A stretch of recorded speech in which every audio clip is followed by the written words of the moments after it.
Hello, जय जय हिंद दोस्तों। स्वागत है आप सभी का अपने YouTube channel target for BHPSCL में, जहां हम लोग BHPSCL टेक्नीशियन ग्रेड 3 का प्रैक्टिस सेट बनाते हैं। उस सेट का आज हम लोग लेकर के आए हैं हम सेट नंबर 127। तो 100 सेट नंबर 127 बनाएंगे।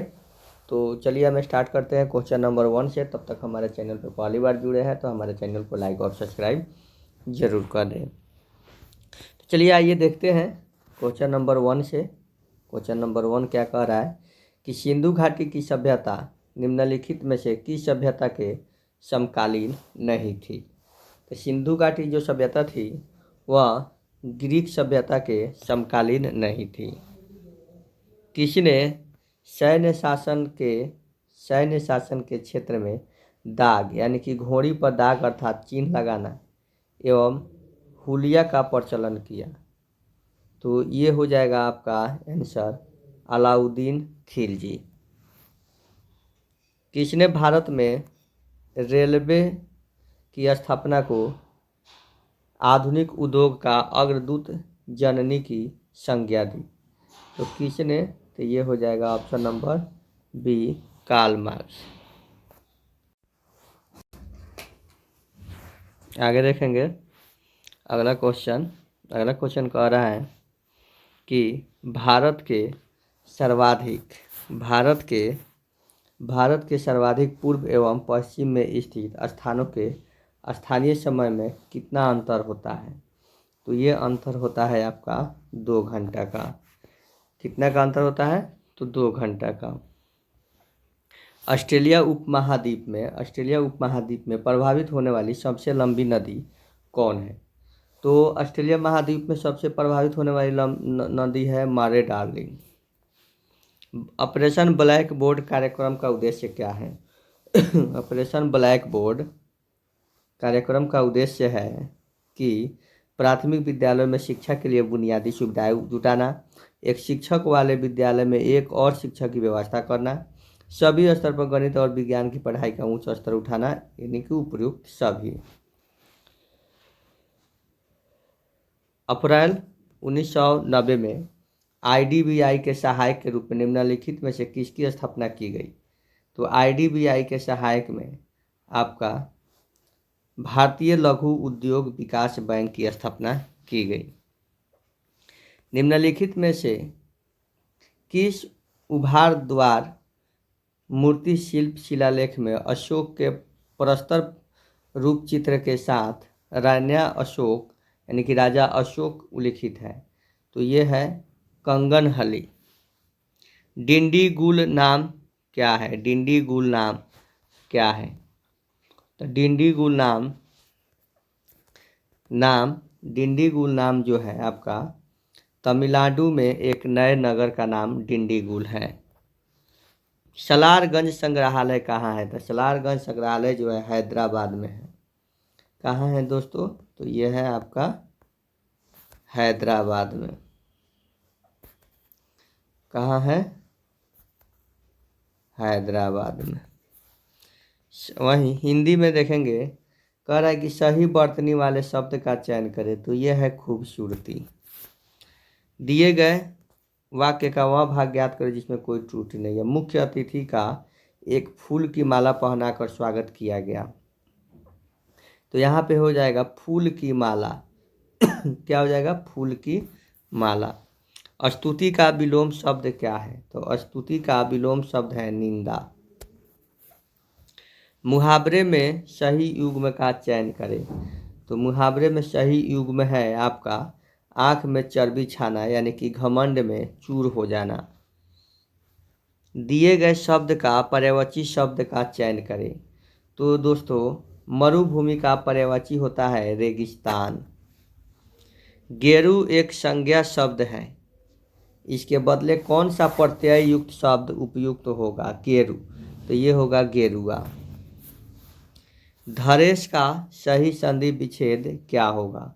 तो धरेश का सही संधि विच्छेद होगा धरा जोड़ ईच। क्या होगा, धरा जोड़ ईच।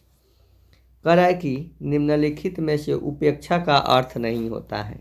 उपेक्षा का अर्थ क्या नहीं होता है मेरे प्यारे दोस्तों। तो उपेक्षा का अर्थ विचार नहीं होता है। क्या नहीं होता है? विचार नहीं होता है। कह रहा है कि मुझे अभी बहुत बातें सीखना है। मुझे अभी बहुत बातें सीखना है। उपरोक्त वाक्य में किस भाग में अशुद्धि है? तो सीखना है, सीखना है। मुझे अभी बहुत बातें सीखना है में गलत है यहाँ पे। यात्रा का प्रबंध शीघ्रता में हुआ, अतः न तो उनके पास पर्याप्त वस्त्र थी और न ही धन का पूरा प्रबंध। रेखांकित वाक्य के लिए निम्न में से किस विकल्प को चुनें? सही विकल्प को चुनें। न तो उनके पास पर्याप्त वस्त्र थे और न ही पूरा धन का प्रबंध। नेटवर्क से जुड़ने हेतु कंप्यूटर को दिया गया एड्रेस क्या कहलाता है? तो कंप्यूटर को दिया गया एड्रेस आईपी एड्रेस कहलाता है। नेटवर्किंग सिस्टम में एसएनएमपी क्या है? तो नेटवर्किंग सिस्टम में एसएनएमपी जो है आपका सिंपल नेटवर्क मैनेजमेंट प्रोटोकॉल है। असेंबली लैंग्वेज क्या है? तो मेरे प्यारे साथियों, असेंबली लैंग्वेज जो है लो लेवल प्रोग्रामिंग लैंग्वेज है। कंप्यूटर भाषा जावा के आविष्कारक कौन है? कंप्यूटर भाषा जावा के आविष्कारक है Sun Microsystem. R A W का पूरा नाम क्या है? तो research and analysis wing. SARS का पूर्ण रूप क्या है? तो सार्स का पूर्ण रूप है सीवियर एक्यूट रेस्पिरेटरी सिंड्रोम। निम्न में से EBCDI के सी इब्डिसिक का पूर्ण रूप क्या है? तो इसका पूर्ण रूप आपको क्या है? तो चलिए देखते हैं। पूर्ण रूप जो है आपका 27 का extended binary coded decimal interchange code. अब आता है क्लाउड सिस्टम क्या है?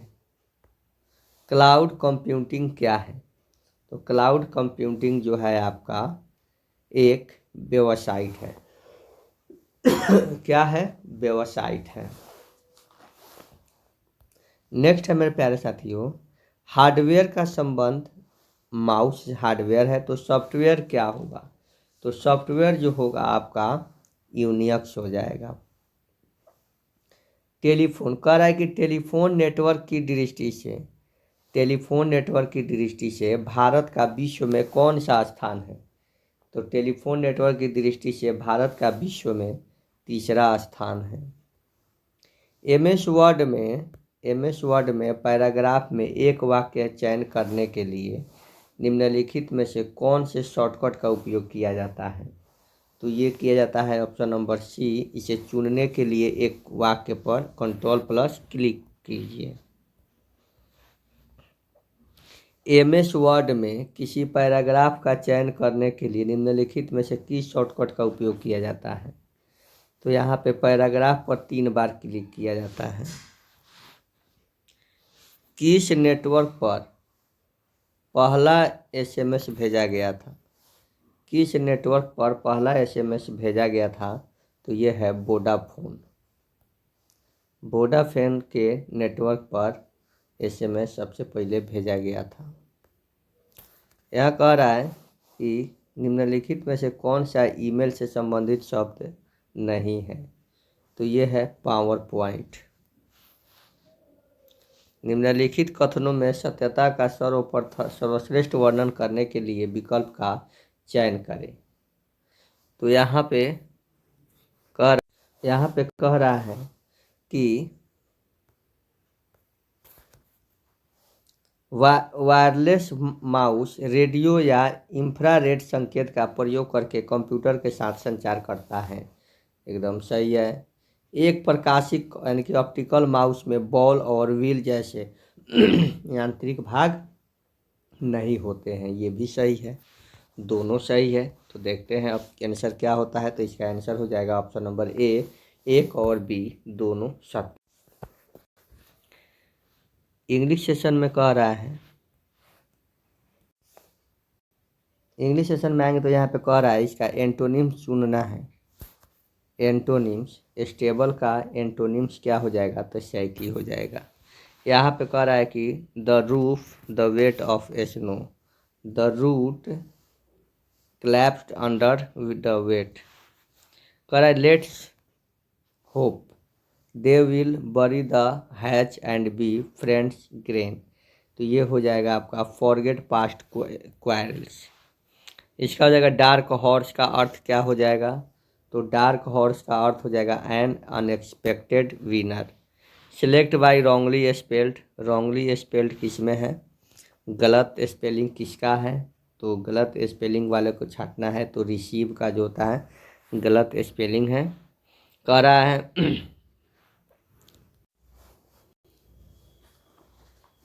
देखेंगे यहाँ पे रीजनिंग सेक्शन को छोड़ दिया गया है, जो इम्पोर्टेंट है रीजनिंग सब कोई बनाइए लेते हैं। तो चलिए आगे देखते हैं। यहाँ पे अल्टरनेटर में फ्रैक्शनल पिच कॉइल का इस्तेमाल किसके प्रभाव को कम करने में होता है, तो ये किसके प्रभाव को कम करने में होता है प्यारे साथियों, तो यहाँ पे हम जानेंगे कि ये किसके प्रभाव को कम करने में होता है। तो ये हार्मोनिक्स को कम करने में होता है। छोटी वाइडिंग की जांच के लिए प्रयोग की जाने वाली सबसे आम विधि कौन सा परीक्षण करना है, तो ये परीक्षण जो होता है ऑप्शन नंबर बी होता है ड्रॉप टेस्ट। क्या होता है, ड्रॉप टेस्ट। कह रहा है कि मुख्य पोल पर रोटर्स का उपयोग उच्च गति टर्बो काल्पनिक के लिए नहीं किया जाता है, क्योंकि वहाँ पे आपका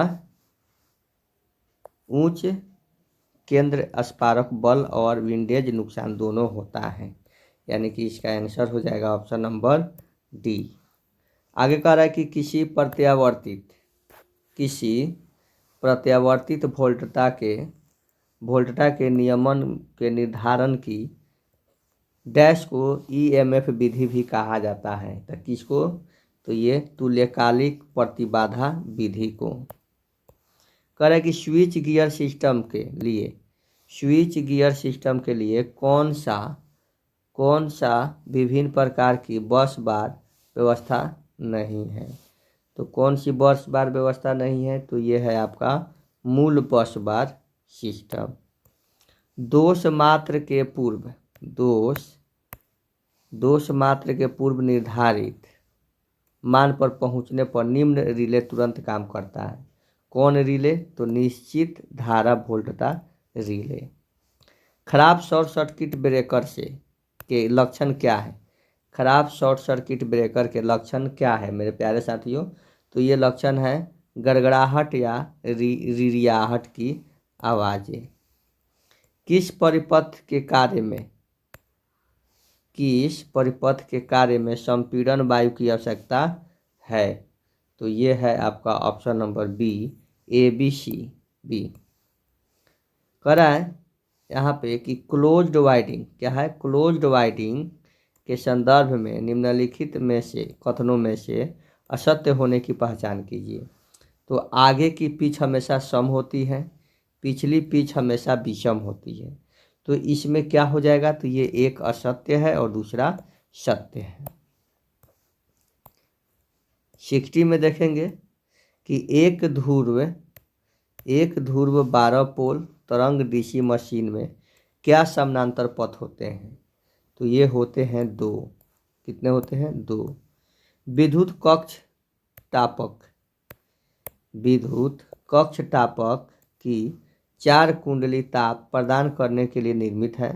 तो अधिकतम ताप क्रम प्राप्त करने के लिए वे किस प्रकार जुड़ी होती है, तो वे चारों समानांतर में जुड़ी होती है। किस में जुड़ी होती है, समानांतर में जुड़ी होती है। इलेक्ट्रिक आयरन में थार्मोस्टेट तापमान को नियंत्रित करने के लिए किसका इस्तेमाल किया जाता है, तो ये बाई मेटालिक ट्रिप्स का। नेक्स्ट कह रहा है मेरे प्यारे साथियों कि मध्य गोलीय कैंडल शक्ति मध्य क्षैतिज कैंडल शक्ति के अनुपात को कहा जाता है। क्या कहा जाता है? तो ये परिवर्तन गुणांक को कहा जाता है। 64 में कह रहा है मेरे प्यारे साथियों कि tungsten filament gas field lamp की दक्षता कितनी होती है? तो ये जो होती है मेरे प्यारे साथियों ये 12 ल्यूमेन पर वाट होती है। ये वीडियो कैसा लग रहा है आप लोग ज़रूर बताइएगा, और वीडियो अच्छी लगे तो शेयर और सब्सक्राइब जरूर कीजिएगा। वीडियो में पहली बार आ रहे हैं तो सब्सक्राइब भी कर दीजिएगा, बहुत मेहनत किया जा रहा है आप लोगों के लिए। यहाँ पे कह रहा है कि किसी हाइड्रो इलेक्ट्रिक पावर स्टेशन में सर्ज टैंक के पास स्थित होता है। क्या स्थित होता है? तो ये होता है ऑप्शन नंबर डी, बांध होता है। स्टीम पावर स्टेशन में बॉयलर का मुख्य उद्देश्य क्या है? स्टीम पावर स्टेशन में बॉयलर का मुख्य उद्देश्य क्या है? तो बॉयलर का मुख्य उद्देश्य है पानी को भाप में परिवर्तित करना। वीडियो को बिना स्किप किए देखिएगा मेरे प्यारे दोस्तों, ताकि वीडियो अच्छी तरह से समझ में आए। निम्नलिखित में से पनबिजली संयंत्रों में एक नदी स्थल के लिए समय के साथ धारा प्रवाह की भिन्नता क्या दर्शाता है? तो ये क्या दर्शाता है मेरे प्यारे साथियों? तो ये दर्शाता है जला लेख। किसी अनंत बस में कौन से दो परिणाम स्थिर होते हैं? अनंत बस में कौन से दो परिणाम स्थिर होते हैं? तो ये होते हैं वोल्टता और आवृत्ति। स्लिप्ड फेज मोटर की आवश्यकता होती है, किसमें होती है? तो ये एकल फेज एसी परिपथ में। पूर्ण भार पर डैश प्रेरणी मोटर में प्रचालन पर उच्चतम शक्ति गुणांक होता है। तो ये होता है सी, संधारित्र चाल प्रकार। एक इंडक्शन मोटर जहां प्राथमिक वाइंडिंग स्थिर होती है लेकिन द्वितीयक वाइंडिंग घूर्णन के लिए स्वतंत्र होती है, किस रूप में काम लिया जा सकता है? तो ये जो है आपका 71 का option number D, rotating transformer के रूप। नेक्स्ट देखेंगे कि निम्नलिखित में से क्या इंडक्शन मोटर का एक अनिवार्य भाग है? इंडक्शन मोटर का अनिवार्य भाग नहीं है कह रहा है। तो नहीं है, कौन नहीं है? तो ये एयर बैग।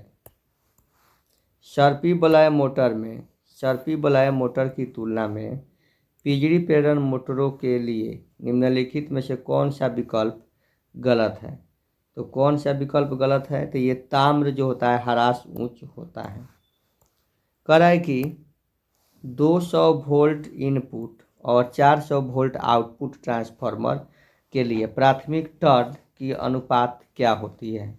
तो प्राथमिक टर्न की इसकी अनुपात जो होती है मेरे प्यारे साथियों ये आपका N1 इंटू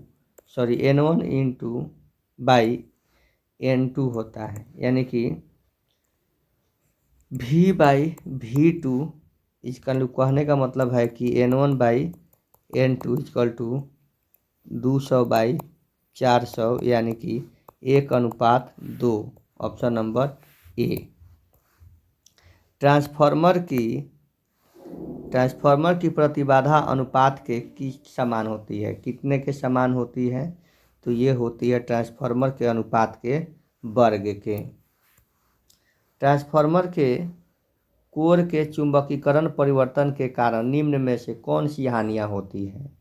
तो निम्न में से कौन सी हानियाँ होती है? तो यहाँ पे हम लोग देखेंगे यहाँ पे मेरे प्यारे साथियों कौन सी हानियाँ होती है। तो ये हिस्टेरिसिस हानि होती है। ट्रांसफार्मर की पूर्ण दिवस क्षमता मुख्यतः किस पर निर्भर करती है? तो ये जो है आपका भार की मात्रा और भार की अवधि पर निर्भर करती है। ट्रांसफार्मर का वोल्टता नियमन क्या होता है? तो ट्रांसफार्मर का वोल्टता नियमन जो होता है आपका ऑप्शन नंबर बी, V-E2/E2 होता है। कह रहा है कि डैश वहाँ है, वह है जिसमें एक सिंगल वाइंडिंग प्राथमिक और द्वितीय दोनों वाइंडिंग के रूप में कार्य करती है। तो क्या है? तो ये है option number C, auto transformer. Auto transformer. 80 में कह रहा है, 80 में कि समान वोल्टता पर एसी संचरण लाइन की तुलना में डीसी संचरण लाइन में तापारोधन इंसुलेशन की आवश्यकता कितनी होती है? तो इंसुलेशन की आवश्यकता कितनी होती है? तो ये कम होती है। इनमें से कौन ऊपरी संचरण लाइन में होता है लेकिन भूमिगत केबल में नहीं होता है? तो कौन नहीं होता है? तो ये त्वरित चालक। 82 कह रहा है कि 11 kV तक की वोल्टेज मात्र के लिए ओवरहेड लाइन्स हेतु निम्न में से कौन सा इंसुलेटर प्रयुक्त किया जाता है? तो कौन सा इंसुलेटर प्रयुक्त किया जाता है? तो इसमें 3 प्रकार का इंसुलेटर किया जाता है। निम्नलिखित में से कौन सा उपकेंद्र नहीं है? कौन सा उपकेंद्र नहीं है? तो ये हो जाता है ऑप्शन नंबर सी, ओवरडोर सब स्टेशन। प्रति संतुलन के लिए पोल लाइनों के सिरे पर एंकर या डाउन गए उपयोग किया जाता है। लाइन कंडक्टरों का खिंचाव सामान्यतया क्या कहलाता है? सामान्यतया यह टर्मिनल गाय कहलाता है। आगे देखते हैं मेरे प्यारे साथियों कि किसी धातु का प्लेट, पाइप या अन्य चालक जो विद्युतीय रूप से अर्थ के सामान्य द्रव्यमान से जुड़े होते हैं उन्हें क्या कहा जाता है? तो उन्हें जो कहा जाता है ये अर्थ इलेक्ट्रोड कहा जाता है। भू इलेक्ट्रोड के संदर्भ में कह रहा है कि भू इलेक्ट्रोड के संदर्भ में निम्नलिखित कथनों पर विचार करें। तो कह रहा है कि इलेक्ट्रोड की लंबाई का व्यास बढ़ाए, एकदम सही। इलेक्ट्रोड के रूप में कई छड़ों का प्रयोग, सही। इलेक्ट्रोड के आसपास की मिट्टी का सल्फेट के साथ उपचार करें, सही। ये तीनों जो है आपका ए बी सी, ये तीनों क्या है आपका सही है। एक मोटर चालक का प्रतिरोध किसके व्युत्क्रमानुपाती होता है? किसके व्युत्क्रमानुपाती होता है? तो ये होता है ऑप्शन नंबर बी, चालक के अनुप्रस्थ काट क्षेत्रफल का। 88 का कह रहा है कि 1200 मीटर तार में 600 ओम प्रतिरोध का 240 मीटर तार के प्रतिरोध की गणना करें। तो यहाँ पे R2 बराबर होता है R1 into L2 by L1, यानी कहने का मतलब है कि R1 हो जाएगा 60, L2 हो जाएगा 240 और L1 हो जाएगा 1200। तो देखिए यहाँ पे 60 इंटू 240 बटा 1200, ये 0 से 0 कट जाएगा, ये कट जाएगा 2 बार में और ये 12 बार में। तो यानी कि हमारा आंसर क्या हो जाएगा? Option number B 12। कह रहा है कि भू संक्रमण तार के लिए निम्नलिखित में से कौन सा कथन सत्य है? तो कौन सा कथन सत्य है? तो ये दोष धारा भू संक्रमण तार से होकर प्रभावित होता है। 90 नंबर में कह रहा है, 90 नंबर में एक 8 ध्रुव लेप संयोजी डीसी मशीन में 0.3 ओम का आर्मेचर प्रतिरोध है। यदि वे इसे तरंग संयोजन में पूरा कुंडलित किया जाए तो आर्मेचर प्रतिरोध क्या होगा? तो आर्मेचर प्रतिरोध का होता है 2.4 इंटू 2 यानी कि 4.8 होता है, यानी कि ऑप्शन नंबर सी हो जाएगा। ऑप्शन नंबर सी हो जाएगा इसका आंसर। निम्नलिखित में से कह रहा है कि निम्नलिखित में से किस जनरेटर की टर्मिनल वोल्टेज शून्य होती है जब बिना किसी लोड के चल रहा होता है। तो बिना किसी लोड के चल रहा होता है तो ये हो जाएगा option number B, series bound generator. Series bound generator. यहाँ पे कह रहा है कि यदि 4 ध्रुव डीसी जनरेटर 10 ओम के भार को 20 एम्पीयर की आपूर्ति कर रहा है, यदि आर्मेचर प्रतिरोध 0.5 ओम और शंट क्षेत्र प्रतिरोध 50 ओम हो, प्रेरित विद्युतवाहक बल की गणना करें यदि ब्रश ड्रॉप ब्रश 1 वोल्ट हो। तो यहाँ पे 92 का हम लोग क्वेश्चन बनाएंगे। तो यहाँ पे हम लोग लिखेंगे VL इक्वल टू IL/RL बराबर 10 गुने 20 यानी कि 200 वोल्ट हो जाएगा।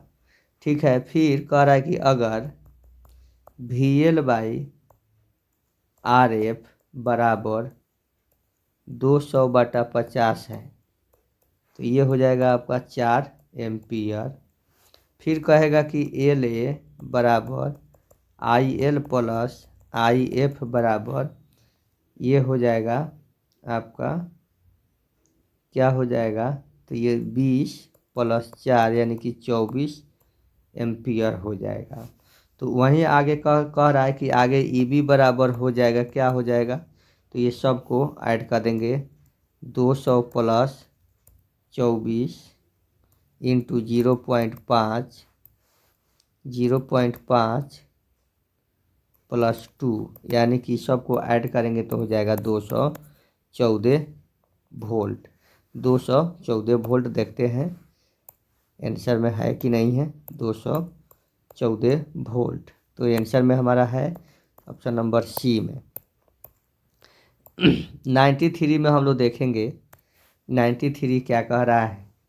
तो 93 में कह रहा है कि एक डीसी मोटर 200 वोल्ट 40 एम्पीयर कर्षित करती है और 800 आरपीएम पर चलती है यदि आर्मेचर और क्षेत्र प्रतिरोध क्रमशः 0.2 ओम 0.1 ओम हो तथा लौ घर्षण हानि 0.5 के भी हो तो मोटर का आउटपुट क्या होगा। तो मोटर का आउटपुट बराबर होता है इनपुट माइनस लॉस होता है। तो लॉस होता है तो यहाँ पे ये बन जाएगा, यहाँ पे VI minus IA² RSE minus IA² RA minus 500 वाट ऐसे होता है। तो इसी प्रकार अगर हम लोग लिखते हैं 200 यहाँ पे 20 वोल्ट दिया हुआ है, 220 वोल्ट गुने 40 माइनस 40 गुने 2 गुने 0.1 इंटू 40 इंटू 2 माइनस 0.2 माइनस 500। इस सभी का हम लोग अगर कैलकुलेशन करेंगे तो हमारा आंसर आ जाएगा 782 kV 782 kV option number B. 94 में कह रहा है कि 250 वोल्ट 4 ध्रुव तरंग डीसी मोटर श्रेणी में आर्मेचर में इतना चालक है, इसमें संयुक्त आर्मेचर और श्रेणी इतना है 0.75 और मोटर 40 एम्पीयर की धारा लेती है तो पल्स ईएमएफ की गणना करें। तो पल्स ईएमएफ बराबर होता है, इसका होगा 250 माइनस, देखिए इसका होगा 250 माइनस 40 इंटू 0.75 बराबर में हो जाएगा 250, इसको गुना करेंगे तो हो जाएगा 30 यानी कि 220 वोल्ट यानी कि ऑप्शन नंबर बी। यदि डीसी मोटर नो लोड अवस्था में कार्य कर रही हो और उसकी फील्ड वाइंडिंग का परिपथ ओपन हो जाए तो क्या होगा। तो ओपन हो जाएगा तो क्या होगा, मोटर की घूर्णन गति और अधिक हो जाएगी। लग किस पदार्थ के बने होते हैं, लग जो होते हैं वह किस पदार्थ के बने होते हैं। तो ये एल्युमिनियम और कॉपर के बने होते हैं। प्रकाश व्यवस्था उपकरण वाले कह रहा है कि प्रकाश व्यवस्था उपकरण वाले टर्मिनल बनाने के लिए किस सामग्री का उपयोग किया जाता है। तो किस सामग्री का उपयोग किया जाता है, तो ये किया जाता है ऑप्शन नंबर डी, पीतल का। निम्नलिखित में से कार्बन कोडेड प्रतिरोधक में किसका मान 20% सहनशीलता के साथ 10 किलो ओम होता है। तो ये होता है ऑप्शन नंबर डी, भूरी, काली, नारंगी और कोई हास्परंत बैंड नहीं। नीचे दी गई आकृति में कौन सा बल्ब अधिक चमकेगा। तो कौन सा बल्ब अधिक चमकेगा मेरे प्यारे साथियों, तो इसमें जो है आपका B2 बल्ब जो है अधिक चमकेगा। 30 ओम प्रतिरोधक वोल्टेज की मान क्या होगी। 30 ओम प्रतिरोधक वोल्टेज की मान क्या होगी। तो देखिए यहाँ पे 10, 20, 30 दिया हुआ है, तो ये हो जाता है देखिए 120 इंटू 10, 20 प्लस 30 आई होता है। तो 120 ये हो जाएगा 30 30 60, तो ये हो जाएगा आपका 60 आई, यानी कि आई बराबर हो जाएगा 120/60 यानी कि 2 एम्पियर। और आगे दिया हुआ है 30 ओम के सापेक्ष जो हो जाएगा 30 गुने 2 यानी कि 60 वोल्टेज, यानी कि ऑप्शन नंबर सी इसका आंसर हो जाएगा। और इसी के साथ आज का ये 127 नंबर सेट समाप्त होगा। मिलते हैं अगले सेशन में सेट नंबर 128 के साथ। तब तक के लिए जय हिंद, जय भारत।